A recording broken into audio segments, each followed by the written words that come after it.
नमस्कार, स्वागत है आपका हमारी भक्तिमय प्रस्तुति में।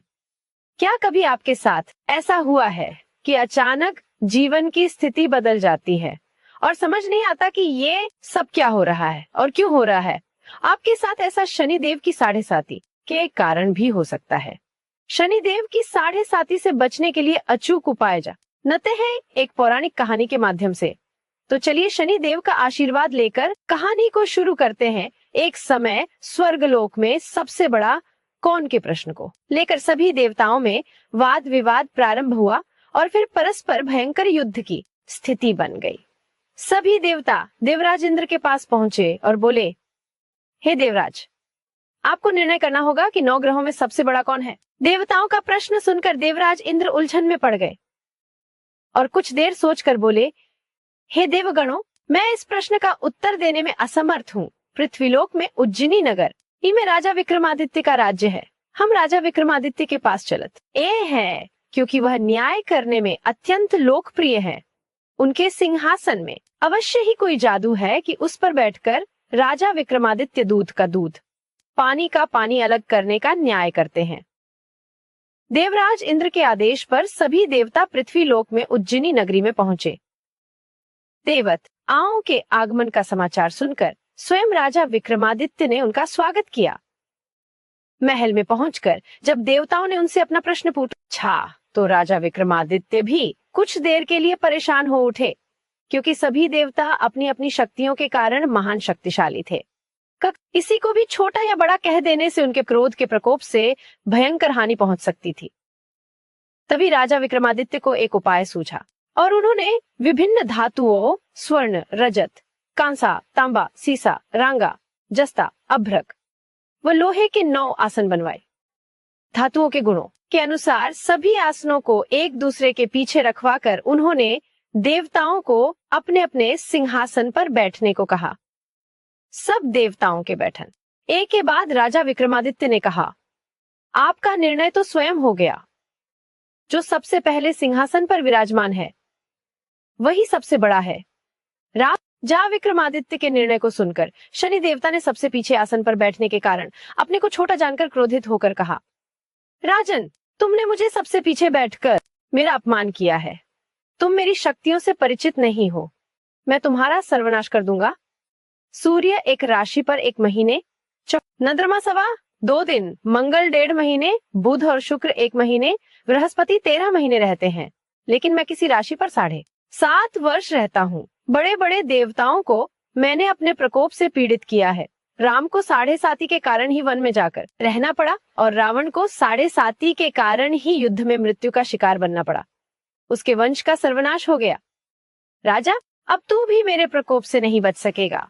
राजा विक्रमादित्य शनि देवता के प्रकोप से थोड़ा भयभीत तो हुए, लेकिन उन्होंने मन में विचार किया, मेरे भाग्य में जो लिखा होगा ज्यादा से ज्यादा वही तो होगा।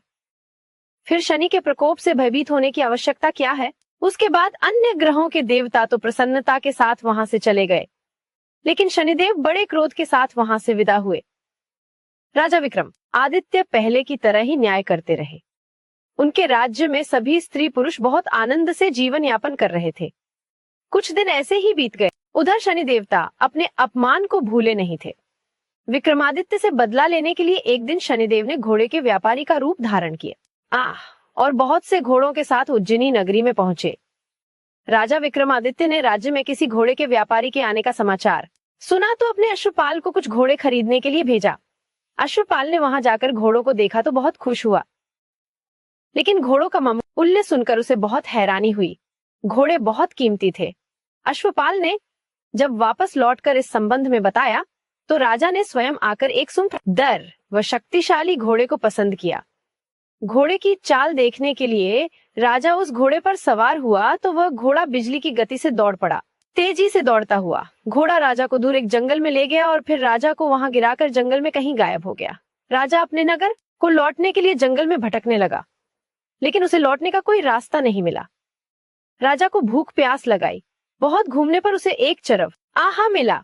राजा ने उससे पानी मांगा। पानी पीकर राजा ने उस चरवाहे को अपनी अंगूठी दे दी। फिर उससे रास्ता पूछकर वह जंगल से बाहर निकलकर पास के नगर में पहुंचा। राजा ने एक सेठ की दुकान पर बैठकर कुछ देर आराम किया। उस सेठ ने राजा से बातचीत की तो राजा ने उसे बताया कि मैं उज्जैनी से आया हूँ। राजा के कुछ देर दुकान पर बैठने से सेठ जी की बहुत बिक्री हुई। सेठ ने राजा को बहुत भाग्यवान समझा और उसे अपने घर भोजन के लिए ले गया। सेठ के घर में सोने का एक हार खूंटी पर लटका हुआ था। राजा को उस कमरे में अकेला छोड़कर सब सेठ कुछ देर के लिए बाहर गया। तभी एक आश्चर्यजनक घटना घटी। राजा के देखते देखते सोने के उस हार को खूंटी निकल गई। सेठ ने कमरे में लौटकर हार को गायब देखा तो चोरी का संदेह राजा पर ही किया, क्योंकि उस कमरे में राजा ही अकेला बैठा था। सेठ ने अपने नौकरों से कहा कि इस परदेसी को रस्सियों से बांधकर नगर के राजा के पास ले चलो। राजा ने विक्रमादित्य से हार के बारे में पूछा तो उसने बताया कि उसके देखते ही देखते खूंटी ने हार को निगल लिया था।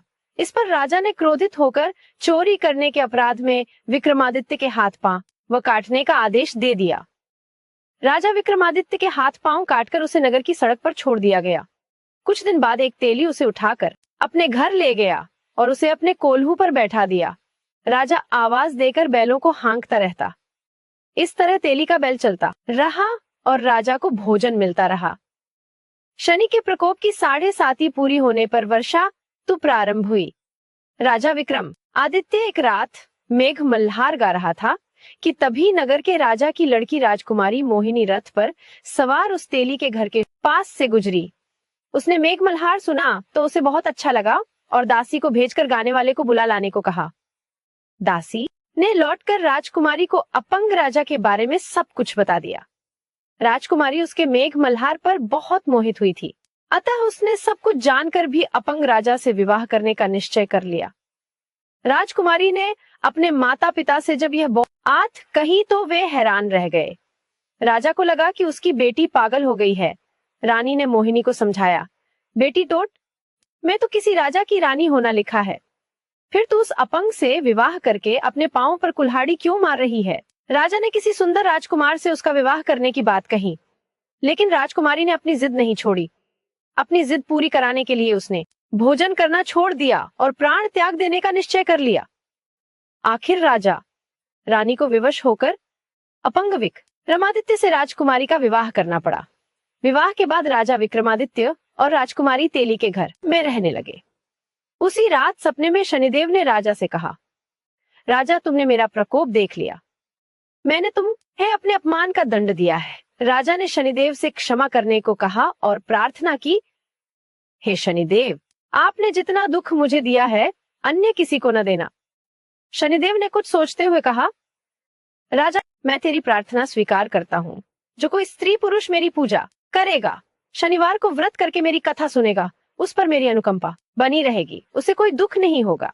शनिवार को व्रत करने और चींटियों को आटा डालने से मनुष्य की सभी मनोकामनाएं पूरी होंगी। प्रातःकाल राजा विक्रमादित्य की नींद खुली तो अपने हाथ पांव देखकर राजा को बहुत खुशी हुई। उसने मन ही मन शनिदेव को प्रणाम किया। राजकुमारी भी राजा के हाथ पांव सही सलामत देखकर आश्चर्य में डूब गई। तब राजा विक्रमादित्य ने अपना परिचय देते हुए शनिदेव के प्रकोप की सारी कहानी कह सुनाई।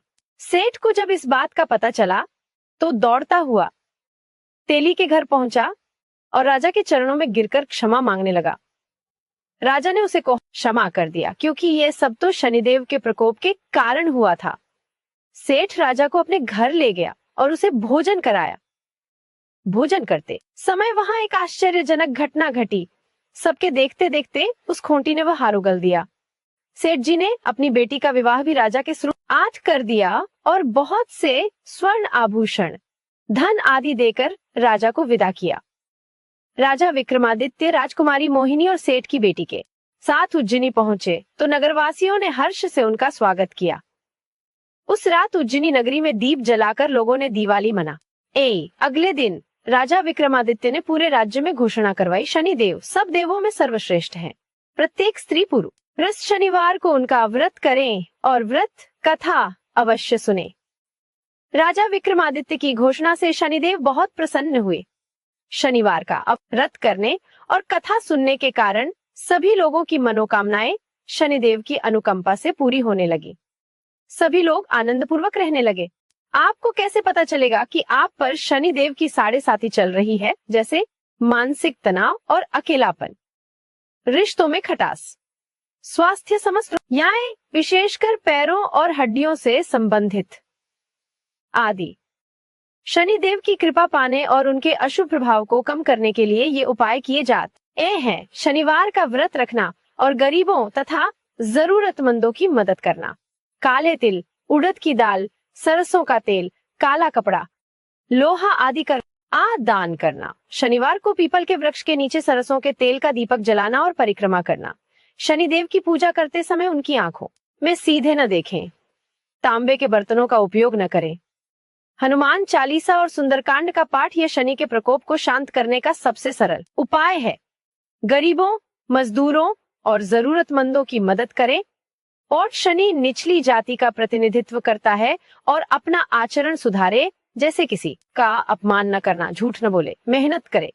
शनिदेव किसी को बिना कारण दंडित नहीं करते, वे केवल कर्मों का हिसाब करते हैं। यदि आपका एक कर्म अच्छे हैं तो साढ़े साती या ढैया भी आपको स्थायी सफलता और परिपक्वता प्रदान कर सकती हैं। कमेंट में जय शनिदेव जरूर लिखें। अगर आपको वीडियो पसंद आई हो तो वीडियो को लाइक करें, शेयर करें, कमेंट करें और चैनल को सब्सक्राइब करें। धन्यवाद।